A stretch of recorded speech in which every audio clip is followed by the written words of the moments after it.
Hello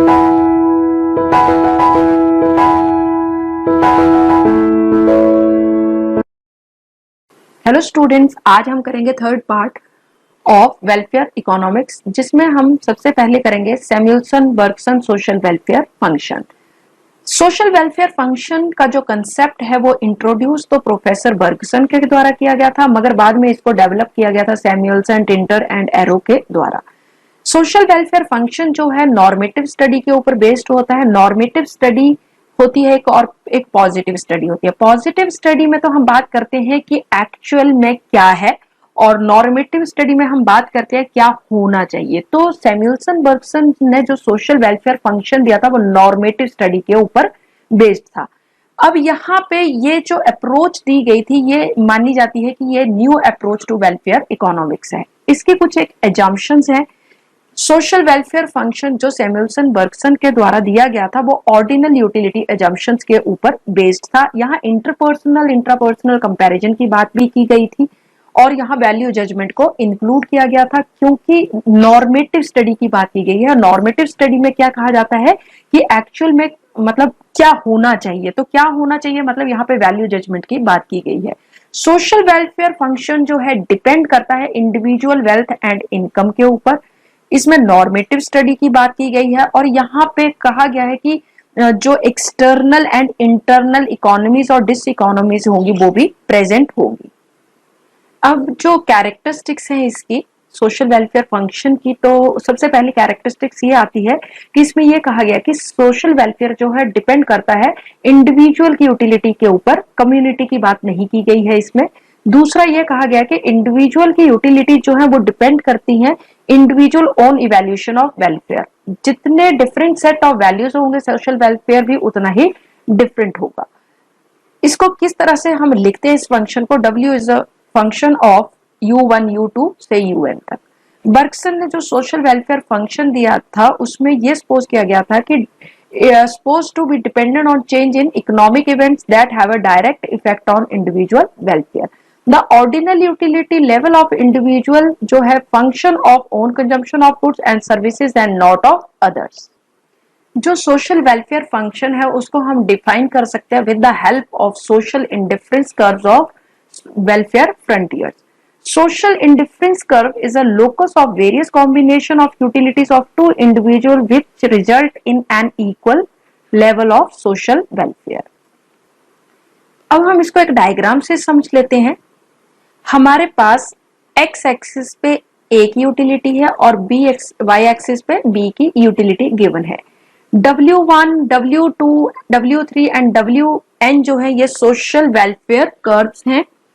अब suppose हम initially W1 के पॉइंट Q पे हैं और कोई भी मूवमेंट होती है पॉइंट Q से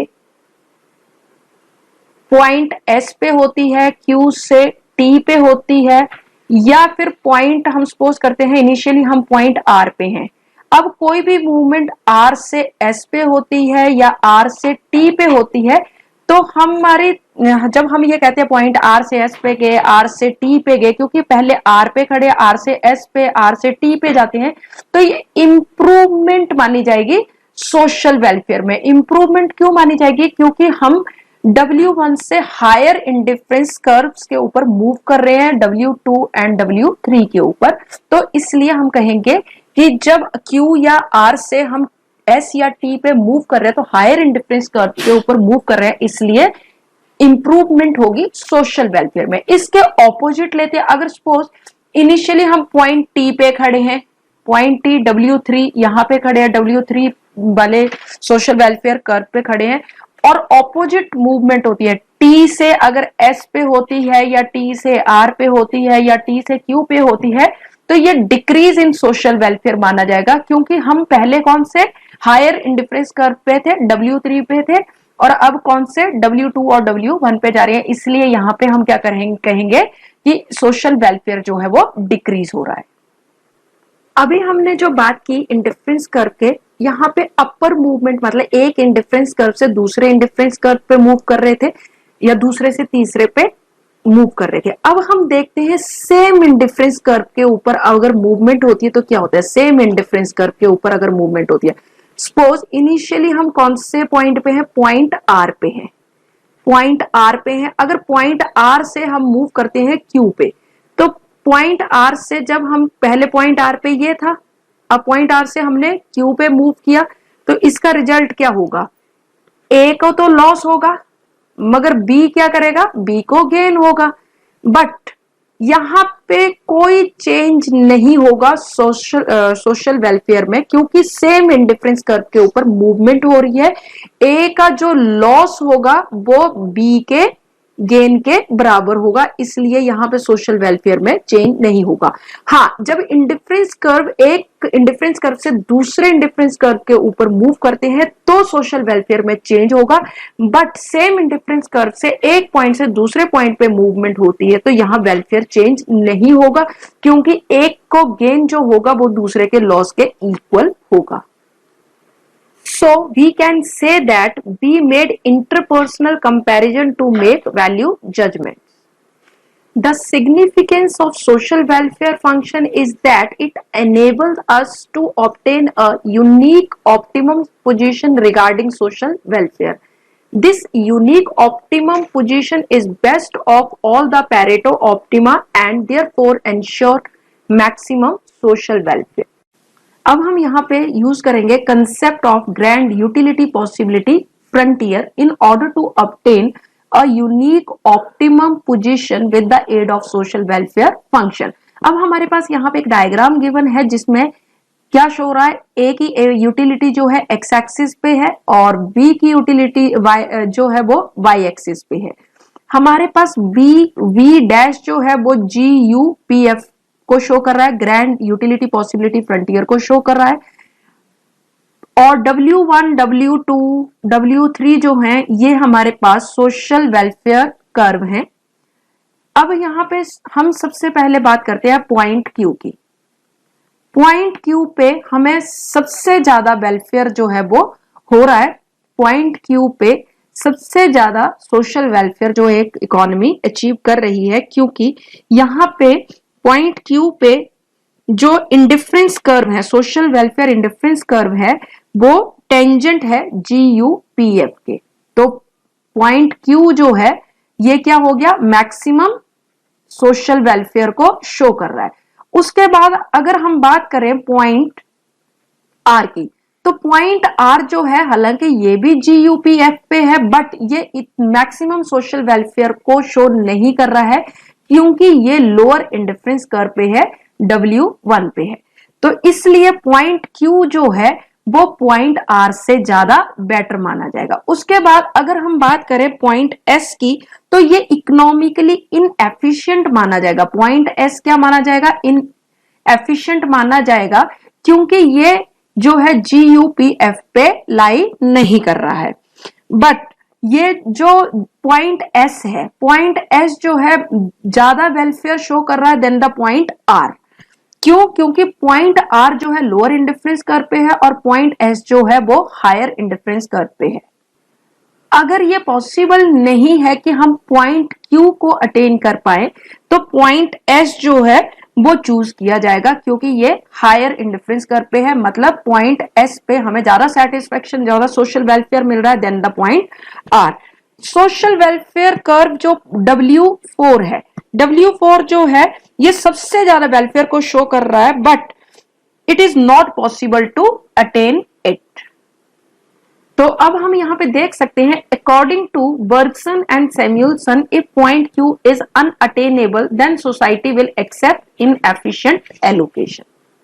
अब हम करेंगे Benthamite welfare function. Classical welfare function जो कि बेंथम, पिगोउ एंड मार्शल ने दिया था, popularly known as Benthamite welfare function.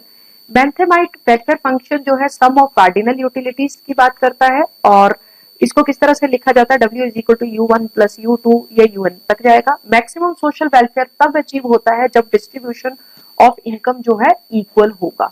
According to classical, maximum social welfare is achieved only when with equal distribution of income.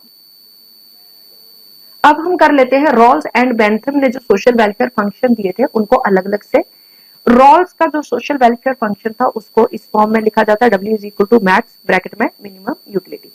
इसका मतलब ये है कि एक सोसाइटी में सबसे पहले उन लोगों को आइडेंटिफाई करना है जो बहुत गरीब है या जिनकी यूटिलिटी जो है मिनिमम है, और उसके बाद उसकी यूटिलिटी को मैक्सिमाइज करना है, और ये प्रोसेस रिपीट होता रहेगा सारी पॉपुलेशन के ऊपर। तो यहाँ पे क्या लिखा है, this states that the society should identify a person who gets minimum utility and then maximize this person's utility, and having doing this the society should repeat the process consecutively through the population।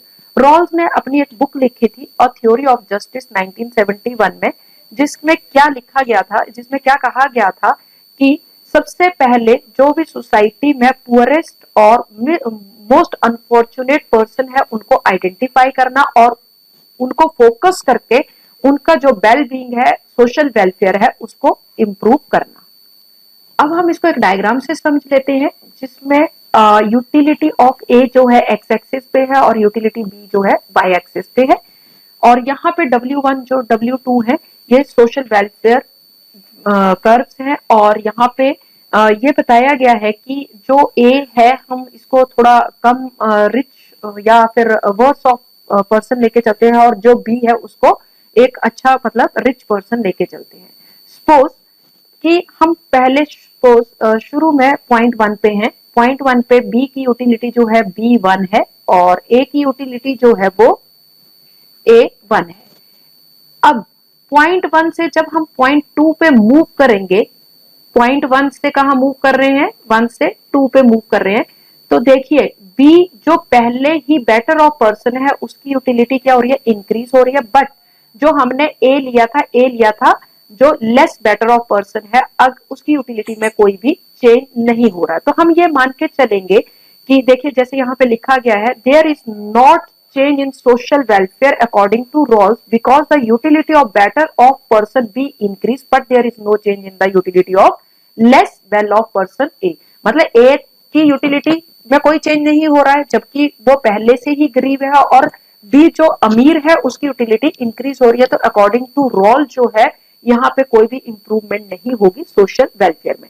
अब हम Pareto और Rawls का अगर comparison करें, देखिए यहाँ पे हमने रॉल्स ले लिया और यहाँ पे ले लिया पेरेटो, तो इस डायग्राम के अकॉर्डिंग दोनों में क्या डिफरेंस है। रॉल्स के अकॉर्डिंग जब 1 पॉइंट से मूव करते हैं पॉइंट 2 पे तो कोई भी इंप्रूवमेंट नहीं होती है सोशल वेलफेयर में। क्यों? क्योंकि हम ये लेके चल रहे हैं कि बी जो ऑलरेडी बेटर ऑफ था उसकी जो यूटिलिटी है उसकी इंक्रीज हो रही है, बट ए की यूटिलिटी में कोई इंक्रीज नहीं हो रहा क्योंकि वो पहले से ही लेस बेटर ऑफ पर्सन है। मगर पेरेटो के अकॉर्डिंग जब 1 पॉइंट से 2 पे मूव करते हैं तो बी की यूटिलिटी तो क्या हो रही है, इंक्रीज हो रही है, मगर ए जो है वो उसकी यूटिलिटी में कोई भी चेंज नहीं हो रहा है। और according to Pareto social welfare में इंप्रूवमेंट तब मानी जाती है जब एक पर्सन की यूटिलिटी तो इंक्रीज होती है मगर दूसरे को कोई नुकसान नहीं होता, मतलब वो सेम पोजीशन पे रहता है, या फिर दोनों की ही यूटिलिटी इंक्रीज होती है। तो यहाँ पे एक की यूटिलिटी तो इंक्रीज हो रही है मगर जो दूसरा पर्सन ए है उसकी यूटिलिटी में कोई चेंज नहीं आ रहा, मतलब उसका कोई लॉस नहीं हो रहा है। तो पेरेटो के अकॉर्डिंग क्या हो रहा है, इंप्रूवमेंट इन सोशल वेलफेयर। मगर रॉल्स के अकॉर्डिंग कब इंप्रूवमेंट पानी जाएगी, जब पॉइंट 1 से 3 पे मूव करेंगे, तो क्योंकि ए की यूटिलिटी 1 से 3 पे मूव करने पे ए की यूटिलिटी जो है A1 से A2 पे हो जाएगी, तो यहाँ पे सोशल वेलफेयर इंक्रीज होगा। और पेरेटो के अकॉर्डिंग तो 1 से 3 पे जाने पे क्योंकि ए और बी दोनों की इंप्रूवमेंट हो रही है, तो यहाँ पे improvement in social welfare according to Pareto तो होगी ही होगी। तो अब हम यहाँ पे देख लेते हैं, यहाँ पे एक्सप्लेनेशन में क्या लिखा है, Rawl social welfare increases if there is improvement occurs from point 1 to point 3 because this change increases the utility of the weakest person A। अब हम करते हैं बेंथम का सोशल वेलफेयर फंक्शन। वैसे तो हम पहले ही बेंथम का बेंथेमाइट में कर चुके हैं, सेम ही है। बेंथम का जो सोशल वेलफेयर फंक्शन है उसके अकॉर्डिंग जो ग्रेटेस्ट गुड है वो ग्रेटेस्ट नंबर ऑफ को मिलनी चाहिए, मतलब जो ज्यादा अच्छी गुड है वो ज्यादा से ज्यादा लोगों को मिलनी चाहिए। बेंथम के अकॉर्डिंग सोशल वेलफेयर क्या होता है, sum of cardinal utilities obtain by all members of society, और इसको इस तरह से लिखते हैं W is equal to U1 plus U2 और ये UN तक जाएगा। When society consist of two people, अगर सोसाइटी में दो ही लोग हैं तो वेलफेयर फंक्शन किस तरह से होगा, sum of utilities W is equal to UA plus UB। अब हम इसको डायग्राम से समझ लेते हैं। यूटिलिटी A की जो है एक्स एक्सिस पे है, B की वाई एक्सिस पे है, और यहाँ पे straight line with slope of 45 degree ये इंडिकेट करती है कि यूटिलिटी ऑफ ए और यूटिलिटी ऑफ बी जो है परफेक्ट सब्स्टिट्यूशन हो सकता है उनका। और यहाँ पे सम ऑफ यूटिलिटीज की बात की जाती है कि दोनों की यूटिलिटी का सम कर लो तो सोशल वेलफेयर उससे हम काउंट करेंगे। और यहाँ पे डिस्ट्रीब्यूशन ऑफ यूटिलिटी जो है वो मैटर ही नहीं करता है अकॉर्डिंग टू बेंथम। अब हम रॉल्स और बेंथम के अगर डिफरेंस की बात करें तो Rawls and Bentham are limiting cases of a general social welfare function. Rawl जो थे किस तरह से डिस्ट्रीब्यूशन हो रहा है उसको फोकस करते थे, और जो भी सोसाइटी में गरीब लोग हैं उनको फोकस करते थे। मतलब दो चीजों को वो बहुत फोकस करते थे, कौन कौन सी, डिस्ट्रीब्यूशन कैसे हो रहा है और worst person of the society. मगर बेंथम जो है वो इनडिफरेंट थे, मतलब उनको कोई लेना देना नहीं था किस तरह से डिस्ट्रीब्यूशन हो रहा है, वो सिर्फ और सिर्फ किसके ऊपर फोकस करते हैं, sum of utilities to be maximized without regarding for distribution.